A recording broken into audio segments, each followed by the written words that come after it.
What's up, legends? Welcome back to the Ascended podcast, where we're cutting the noise and amplifying what matters. I'm your host, Caleb Schuelke, I'm Anthony Para. and this week we're going to be stepping into the fire. We're talking about viral chaos that's putting young lives on the line, the quiet financial revolution being led by AI-powered Gen Z, a hardware move by OpenAI, and a hard look at how young men are rewriting the blueprint of masculinity, from appearance to emotional intelligence. If you're 18 to 40 and building a life that doesn't follow the script, this episode is going to be your playbook. Let's get into our first section today, straight off the bat, with a viral fire starter. This is called the Run It Straight Challenge. And Anthony, I don't know if you've heard of this one, but this is a viral phenomenon where individuals are sprinting full speed into each other without any protective gear, basically a mimic of a rugby style collision on social media. Tragically, a 19-year-old from New Zealand, Ryan Satterwhite, I believe that's how you pronounce it, lost his life after sustaining severe head injuries while participating in an online challenge. So, without that said, what do you think of trends like this in general? Because this isn't the first time these type of dangerous trends have existed. I remember the cinnamon challenge taking out Yeah. people and putting people in the hospital years ago. Yeah, that was one I was gonna note. I think they become popularized because they're so stupid, in my opinion. It's like, how are we? Like, it's just like anything else to get views, you either have to have insane value or something super polarizing or something shocking. Like, you have to gain the attention of the viewer within the first like 2 seconds, and clearly that does the job. And then I think that people are, to a certain extent, like, creators start doing it, maintain their popularity, but then once it gets big enough, I think everybody's like, hey, this is just really funny, let's try it. I don't know. I can't ever see, like, I never did the cinnamon challenge, and I can't imagine asking my friends if we want to just head on collide with each other with no protective gear just for fun. But I mean, I I did mean, that in football in high school. yeah, You know exactly. what's alarming with this one is the promotion of this challenge is happening through platforms like the Australian Run It Champions League, which is offering cash prizes and even endorsements from former professional athletes for people doing this. So despite the apparent dangers, the allure of fame and monetary rewards seems to overshadow the risks that are involved with this. And I mean, you didn't see this before. Like, these dangerous challenges aren't getting pushed by people that are like sponsoring them, and in this case, it is. So this Yeah, it's wild. I didn't know that part. it raises the question of social media and how it amplifies hazardous behaviors. Do you think the platforms, like, whose responsibility is it to curb that type of content? Should it be curbed? I would think so, but I don't know your perspective. I mean, I'm always a proponent of whatever keeps people, allowing people to make decisions on their own and keeps people's rights as open. I mean, within the boundaries of, like, you have to follow the law of the land, right? You can't just go and commit some heinous crime against humanity just because you want to. But for the most part, like, I believe that people should be free to choose to do what they want to do with their time, even if it leads to their own demise. But I just think it's dumb. Like, why?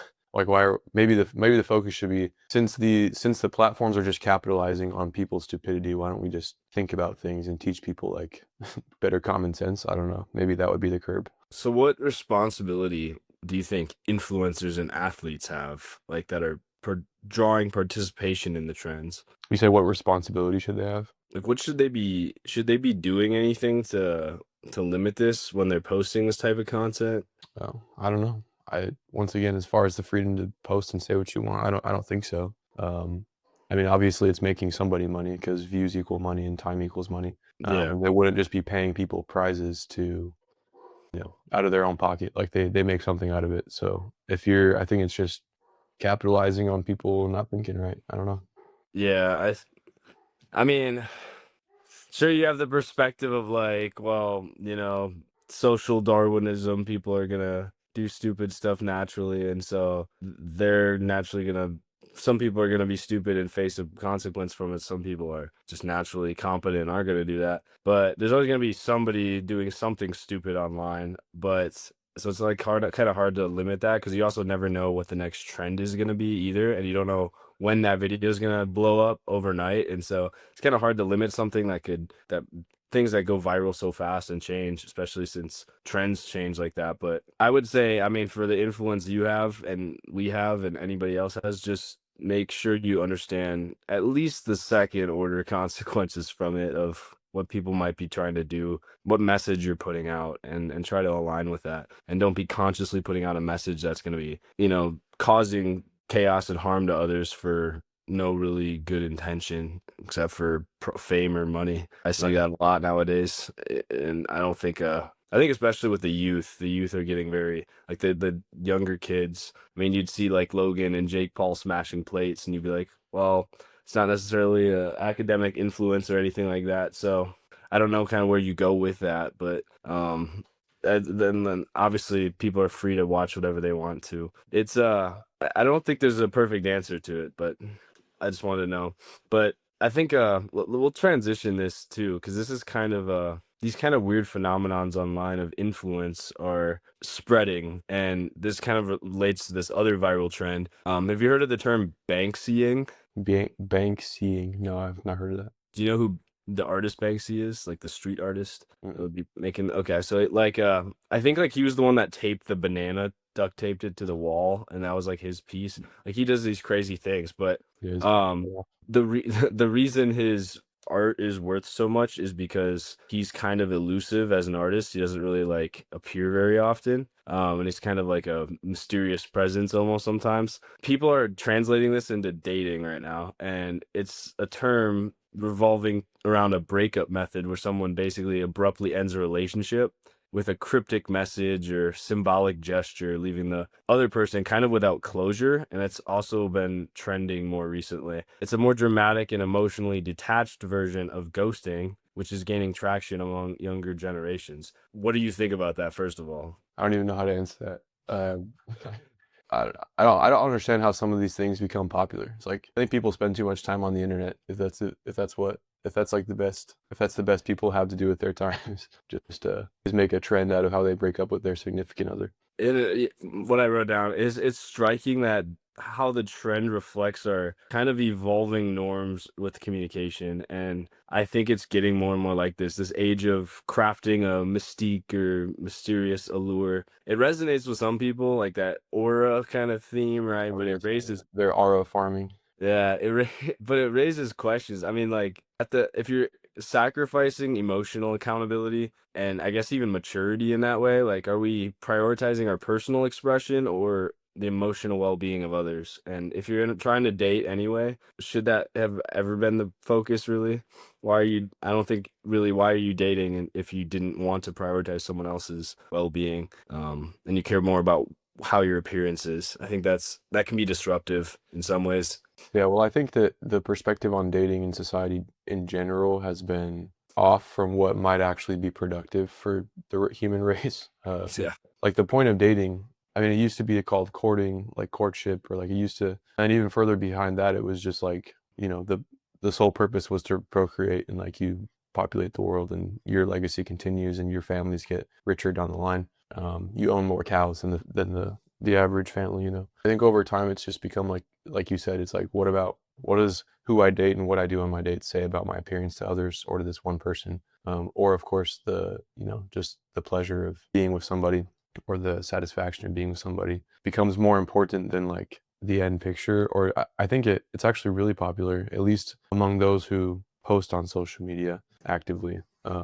There's really no end in sight. It's just like we're going on dates because that's the thing to do, and I just want my one night of satisfaction and enjoyment, and then I'm on to the next thing. And it's I don't know. I guess some people's lives work out just fine that way, but I don't understand like the point of wasting time and money just to like move on to the next thing. But I guess if time and money is all you have, then to each their own. But I always thought the purpose of dating should be to find the person you want to end up being with.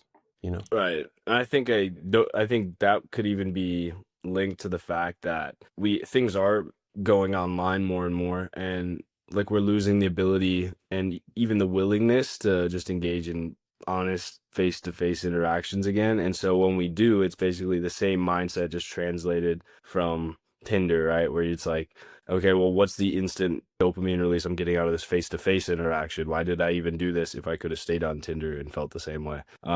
And I think that's causing some harm as much as it is Like obviously there's pros to dating apps, right? Because they can help you meet more people, and so you're not just stuck with the three people in your hometown. But again, second or third order consequences to things you do online. So just being aware of those things is kind of maybe how you can counter it. But yeah, it's hard to control what the other person does. It takes two to tango. So I don't know that other you got to meet someone too that also, if you're getting out there as a guy, like that shares that same mindset and isn't just trying to get a quick hit out of hanging out with you and that's it. Yeah. All right. Yeah. I don't have any more to say about that. Okay. All right, let's break down something big and let's kind of transition to our core topics here at Ascend through AI. There's a rise in what's called AI driven fintech. If you've heard of fintech, basically it sounds complex, right? But the core idea is financial technology companies are using artificial intelligence to help people manage their money, invest smarter, and even get loans without talking to a human. And here's what's wild: the AI fintech startups are booming way faster than the old school banks are growing in today's market. Those that have the massive market share. Think about it. The apps that tell you how to budget are the ones that like round up your spare change and invest it. If you imagine that, but powered by ChatGPT level intelligence, tracking trends and predicting markets and even optimizing spending without you even touching anything, a powerful tool that people that lack basic financial education can get access to kind of compensate that. I think the question for me is like, how would you feel about trusting AI to run your wallet? I'll just start with actually let me consolidate my thoughts. As you were talking, I started coming up with a couple things that I could see being an issue with this moving forward. And then you asked me a question that I think perfectly poses an opportunity for me to answer it, which is I would feel comfortable using AI as a tool to manage my wallet. But I think that it could be scary at large to have AI be the sole manager of a wallet. Because I understand how, I mean, you and I have taken investing courses all throughout our college experience, as business startups. I mean, we understand how the basics of economy works. We understand investing to a degree where I don't really need an AI tool to do it for me. I understand my options at a basic level. I mean, I'm not in there analyzing markets every day like I would if I worked on Wall Street, but because I know enough what would be considered smart and what would not be considered smart to do with my money as far as investing goes, I could then double check what the AI is doing, and I could, or at least just follow along with what it's having me invest in, and then feel confident and be like, oh, I see it's doing something that I can kind of agree with, right? Or maybe it's showing me something new, but let me do some research on that and understand why. A lot of Americans, they know what the concept of like a 401k is.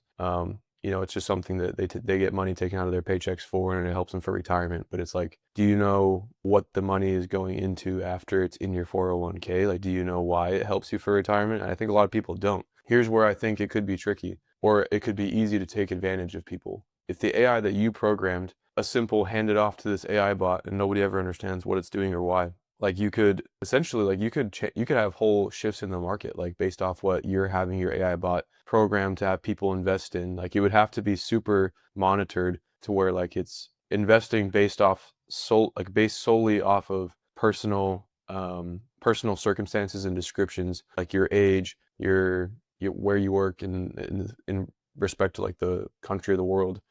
I can't even start to name like all the things that should probably be considered for you to invest your money properly, like your risk tolerance, things like that. But if it's just like one set thing for everybody, like I feel like the companies who make these and are starting to roll these out could super easily sway market decisions and sway what does well, what doesn't, based off of all these millions of users that are using our AI, and we control what they all invest in. So it's like it seems like the control is no longer in the hands of the individual investing, which is obviously the point, which I could see it being helpful if it was used properly. But things like this, and I could just see such an immense opportunity for big companies to take advantage of that for the detriment of the user, but for the monetary gain of the company. You know what I'm saying? Let's look at a historical example. I mean, because we're basically in 1993 right now for internet, but in AI right now. So, like, if you're looking at, would you trust, a 1993 computer server to host your company's infrastructure? Then it's going to be dangerous because you're also hoping that with how much AI is still going to evolve, you're hoping that you're using even a version of AI that's going to be smart enough to do it properly. And also, again, the trust factor, like you said, do you actually trust it? Like, sure, it might work, but you trust the people that made it is the more important question. Because Yeah. unlike these large companies who, I mean, may or may not be more or less trusted, you don't know these people, these guys, three guys in their basement at 23 years old making the same type of startup if you're a consumer. And so I guess on both sides too, if you're a producer, right? I mean, I'll just read a fact.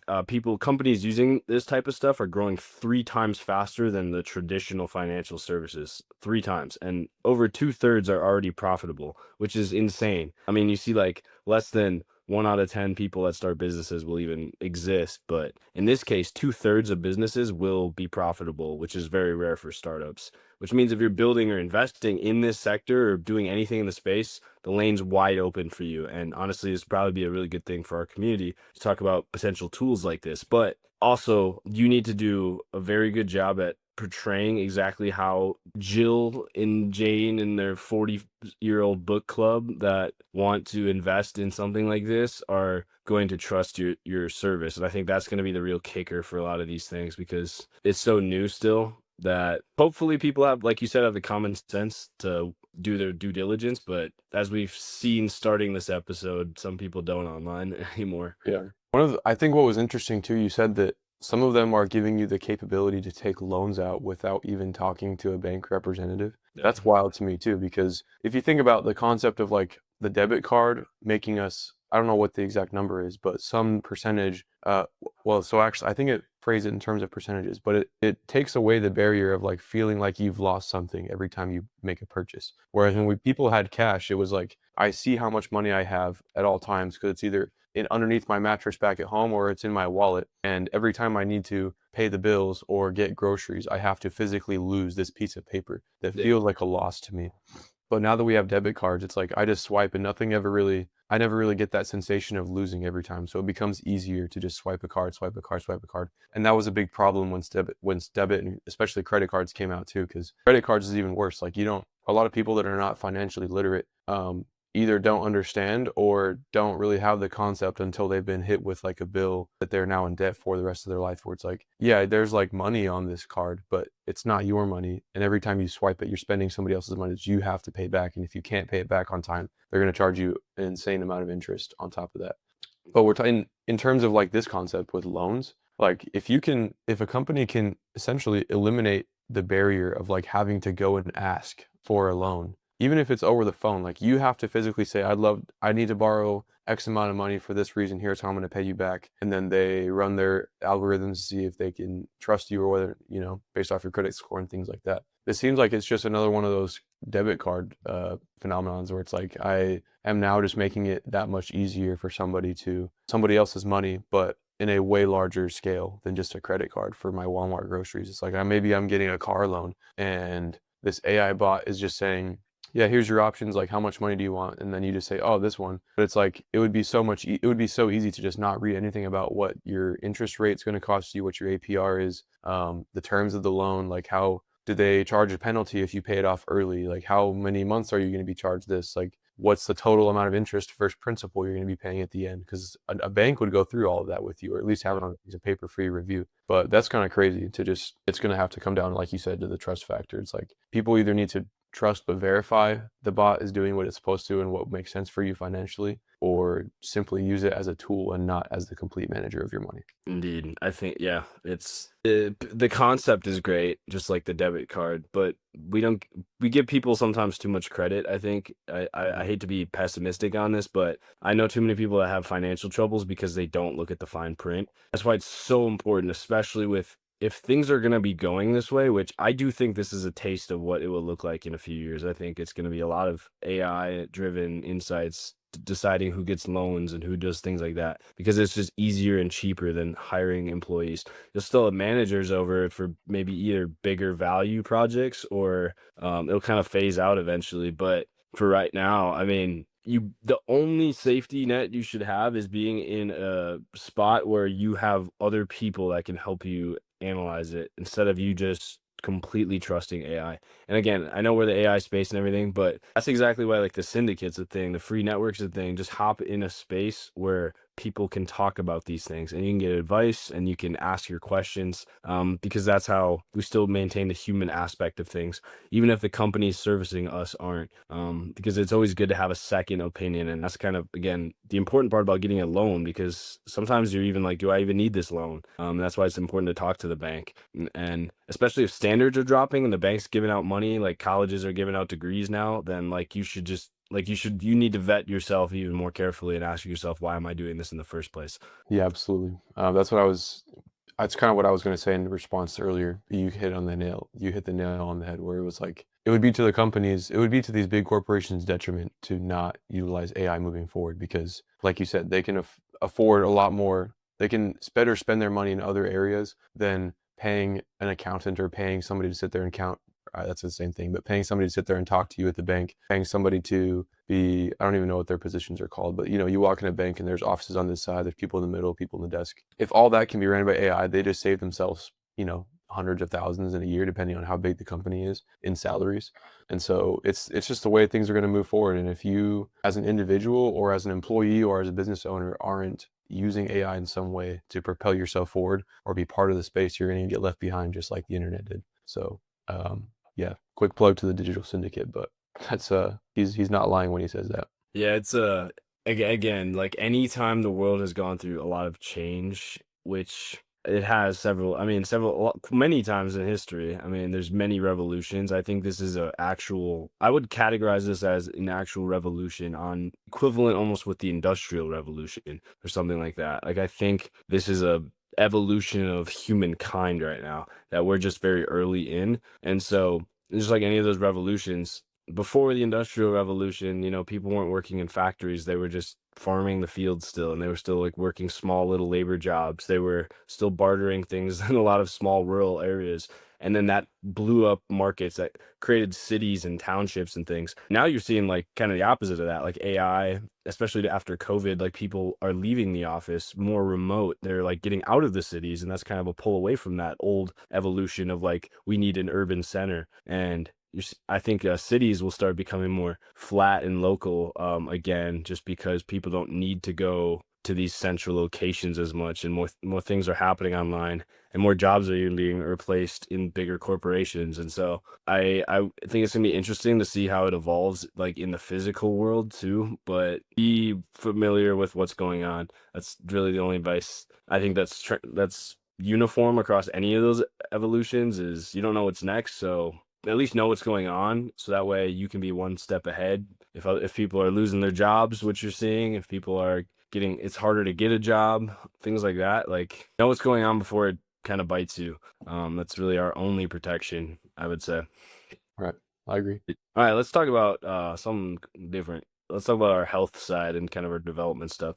This is a trend I bet you have heard of, and that's gaining pretty popular momentum among men, I'd say, for the past year and a half. It's called Looksmaxxing.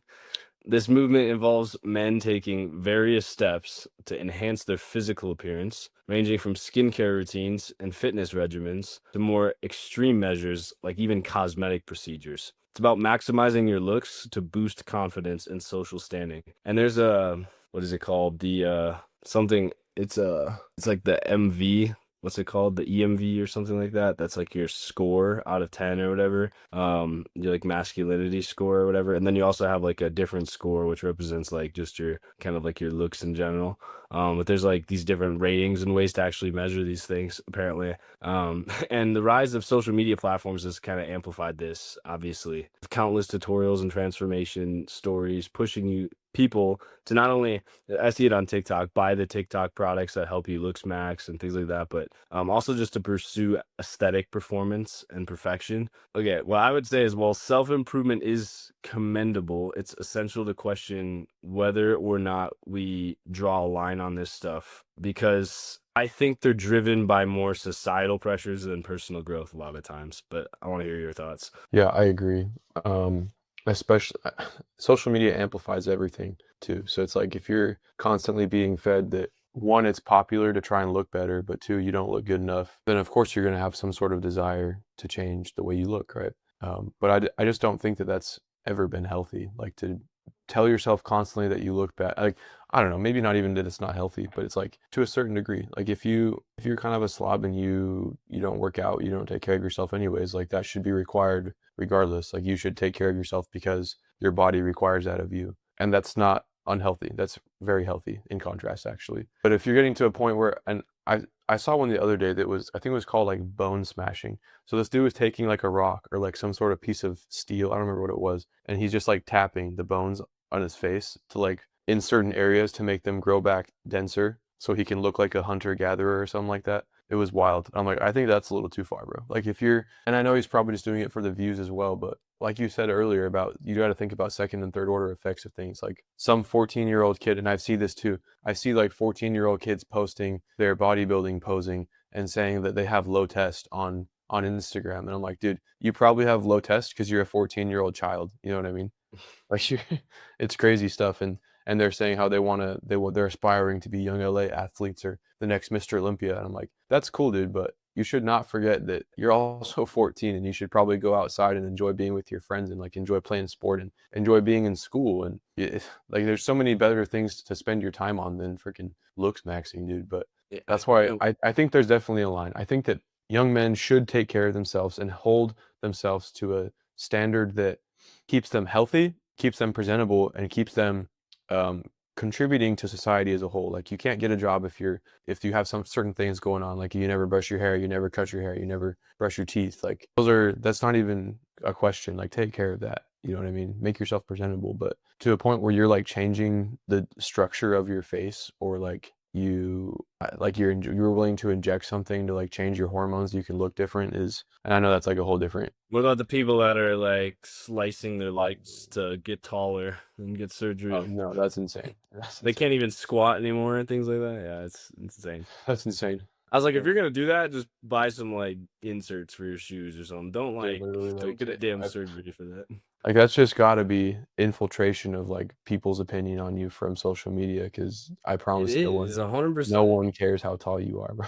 Like someone, if you're a dude out there looking for a girl and you think that your height is like the limiting factor, I'm sure there are plenty of other things you could work on, like being more personable, being more knowledgeable, you know, being able to provide, be a little bit more fit, and that you'd be set to go. You don't have to be taller. You know what I mean? Yeah, it's just about maximizing what you already have. Honestly, I think what I found in my dating experience is like people will you'll get more value just for maximizing like the frame and the build you already have in the gym than like that'll because that's actually something you can work on. And sure, height is nice is a preference, but I think more people respect the fact that I mean your body's gonna change regardless as you get older, you're gonna shrink. And so like don't like if you're taking care of yourself, that's what matters more as a partner and things like that. So and if somebody is judging you for shallow things like that, then they shouldn't even be in your circle. I think it's like this trend too is leading to like even male body dysmorphia and eating disorders and things like that, which you never really saw in men a lot of times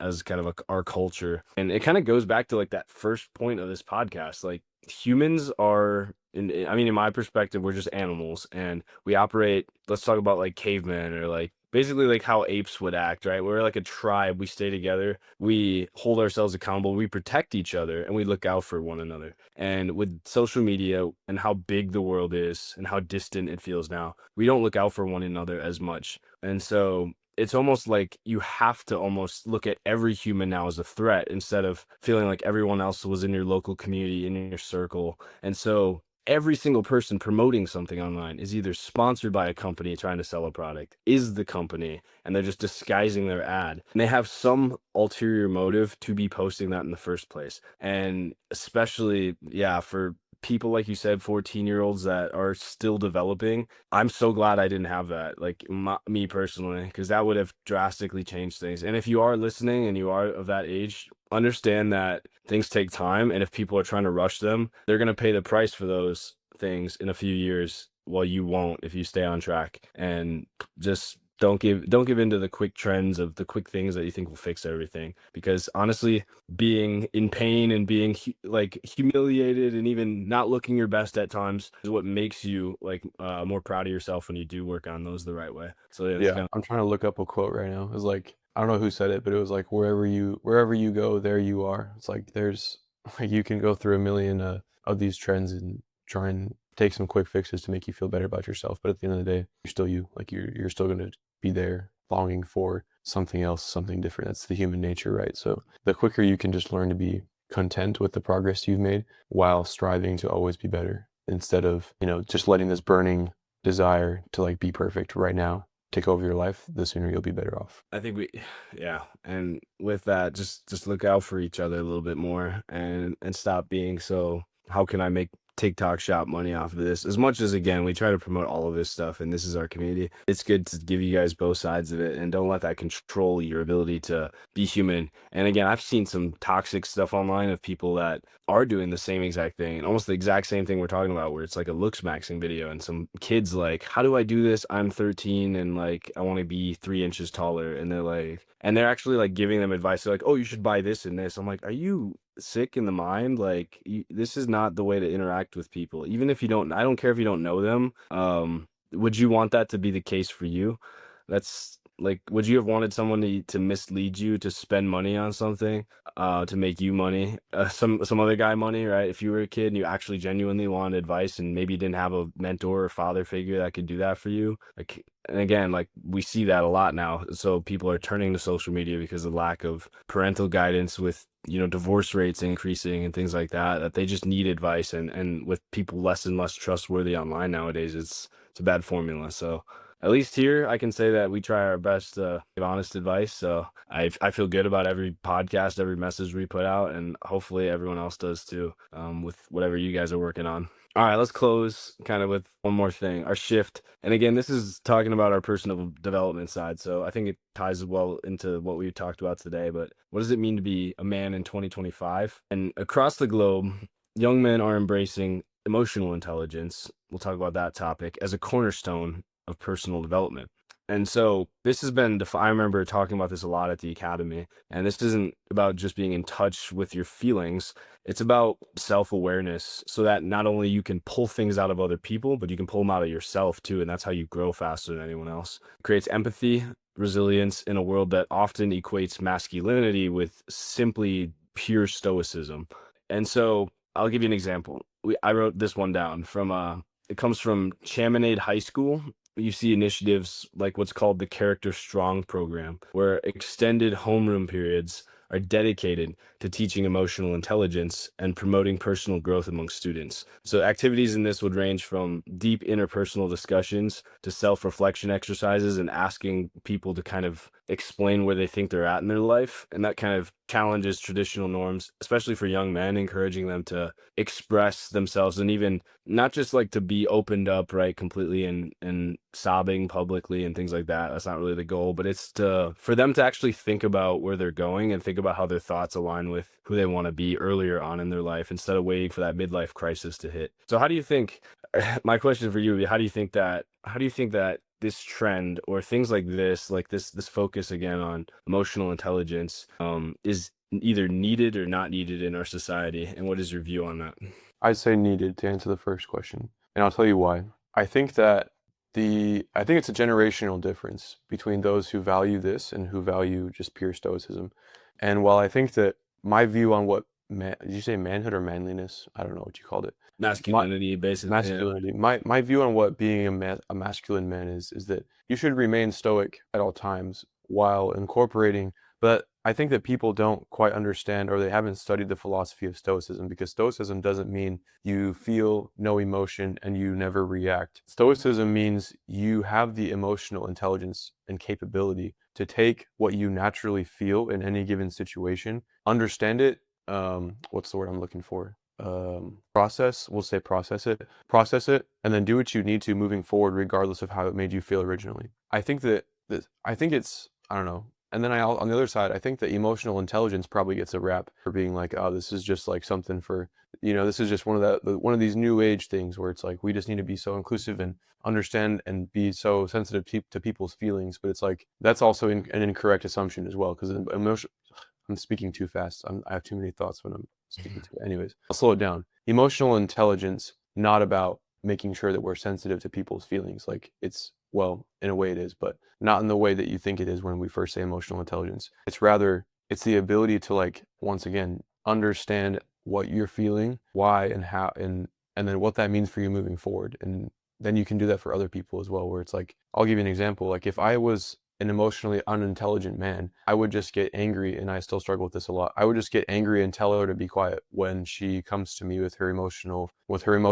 needs, and she comes to me upset about things that in my mind like make no sense to be upset about because there's nothing you can do to fix it. And a lot of times she just wants to like talk to me and tell me how she feels about something, and she does not want me to solve the problem for her, which is so difficult for me as a man. But if I had no emotional intelligence, I would just try and give her a solution immediately, which would just make the problem worse because that's not what she wants. She wants me to validate her feelings. I would just tell her she's not smart for thinking of it that way, and I tell her how she actually should think about it. And once again would make that situation more difficult to go through, and then make our relationship more difficult to navigate over time, to where we kind of just resent each other over tens of 20s of years. And I think that that's been the way most people lived for such a long time, whether it was in their with their spouse or with their siblings, with their families, friends, people they don't know. And so I think that's why it's becoming a trend, is because some people have truly taken this, studied it, and understood that this is not one of these new age, soft, touchy feely things. This is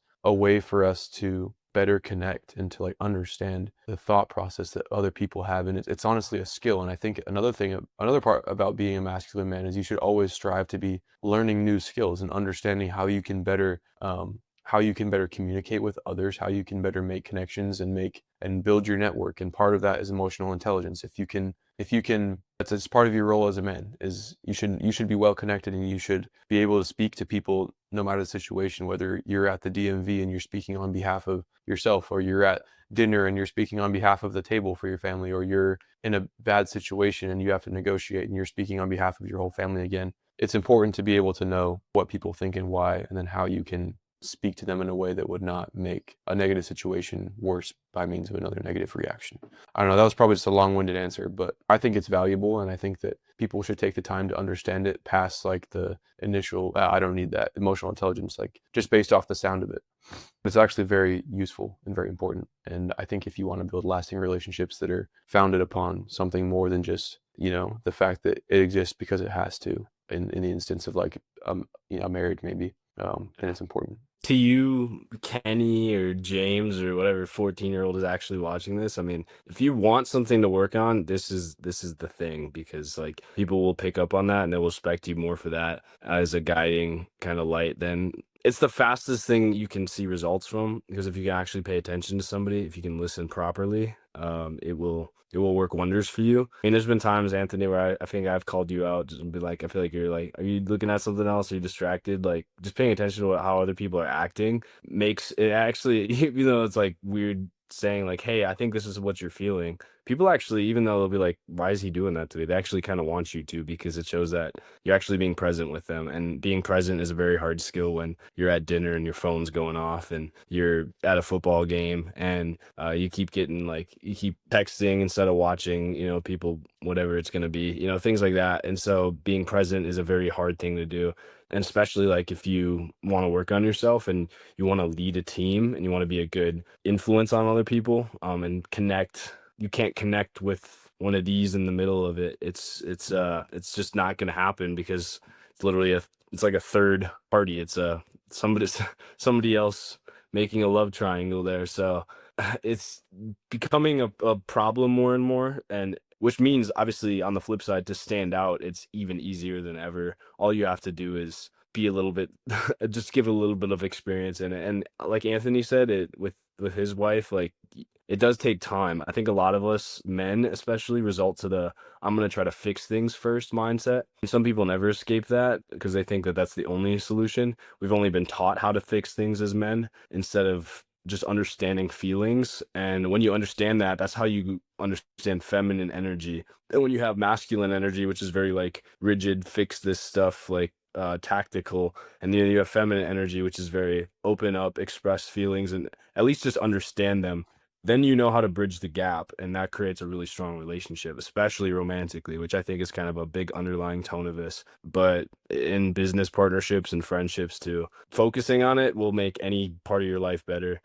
Because people, at the end of the day, as much as AI is replacing all of this stuff that we've talked about, people are still managing technology, they're still managing their relationships, And being able to connect with those people will put you in opportunities, put you at dinners, put you at events with the people that matter, because they'll pick up on the fact that you actually care. I've seen that happen.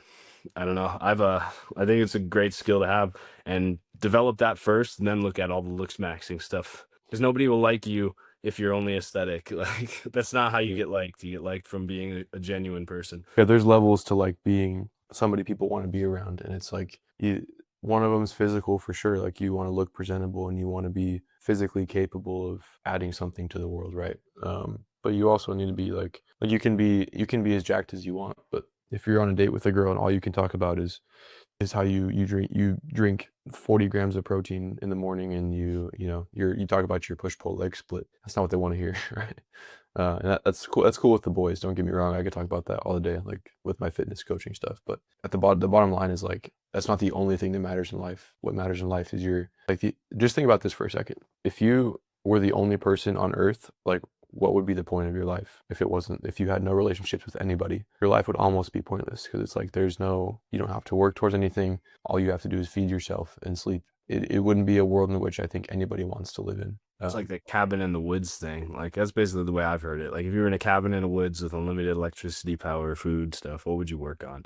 Would you like get closer to God? Would you get philosophical? Would you study or write something? Like, it's not like you're actually not going to write an essay right now, but it's like, what are the priorities in your life? I think it's attraction versus like kind of like effort, I guess. But people are so focused on looks, they want to attract people. They want to feel attractive. They want to feel like people respect them for who they are. Especially men, we want to be respected. And so we put out so little effort to actually like we try to aura farm so much, I guess, nowadays, that and look good, when it's actually about somebody's got to make a connection. And most of the time, if you do it 90% of the time, that person's going to be open to it. So like, that's how you actually build relationships, by putting your ego aside and being humble enough to go approach someone, especially like a romantic partner, right? Like, that's how you bridge the gap. Especially, you're not going to get like partners, right, by just aura farming all day and sitting there looking cool. I mean, you're going to do it from being somebody people want to be around.